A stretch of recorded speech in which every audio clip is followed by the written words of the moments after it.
Right, here we are, we're back. This is our first graduated wash that we did, hopefully 100% dry. It does need to be dry, so don't try cutting corners. If you need to take a few more minutes or go and whack the hairdryer over it, you do that, but you don't want to leave it.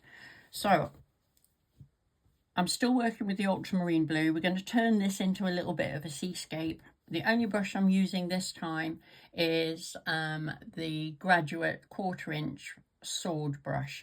If you don't have one of these, then I'd recommend about the same size, but maybe a flat, and you've just got to manipulate it a little bit more, but it's a nice practice. So again, I'm loading the brush. Now, this time before I go in, I'm stirring up my paint because the pigment's settled. I'm only working with the ultramarine blue, and I am taking some of the excess off the brush because I don't want this to run riot.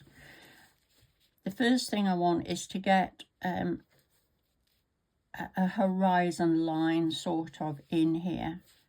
We don't need to be, it's the sea, so we don't need to be too picky where it meets and joins. And then all I'm going to do is use that line, press my brush on it, pull my brush across and flatten it down, and then lift it back up again. Again, here I'm going to come down and lift up,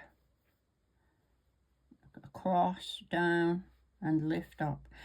And as you go, you're pulling it along, flattening the brush and then lifting back up. And it creates this very pretty little water effect. So here I'm going to start off the paper, and I'm going to have my press here and then lift up here, press here and lift up here. So you get this look of waves coming through. For me, I find it easier to just work in a continual line.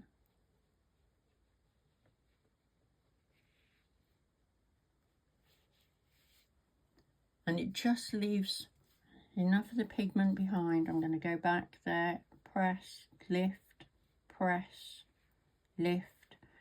So the top edge of the brush really is hardly moving.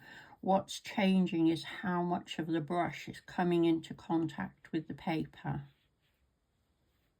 We're just going to do this literally as an exercise, continually all across the paper. I'm getting lower, press, lift, press and lift and press. So all you're doing is the top part of the brush is barely moving. It's this bottom edge that's creating it for you.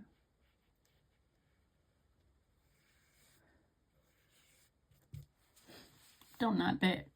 So now all I want to do is go back, have a little play. So I've got, so this would be, so these would be the bits where the water is coming over. So I'm going underneath, just pulling a few little lines over. Don't have too much paint for this. Just pulling a few little bits over.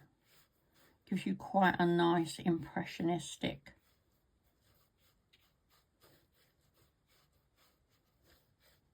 And you can go back in when that's dry and put another layer on or another layer, and you can do it with any colours that you like. This is just a little play because everybody's got these brushes that they don't know what to do with. This is just one option with the sword brush. But I find it quite interesting. I quite like the marks it leaves.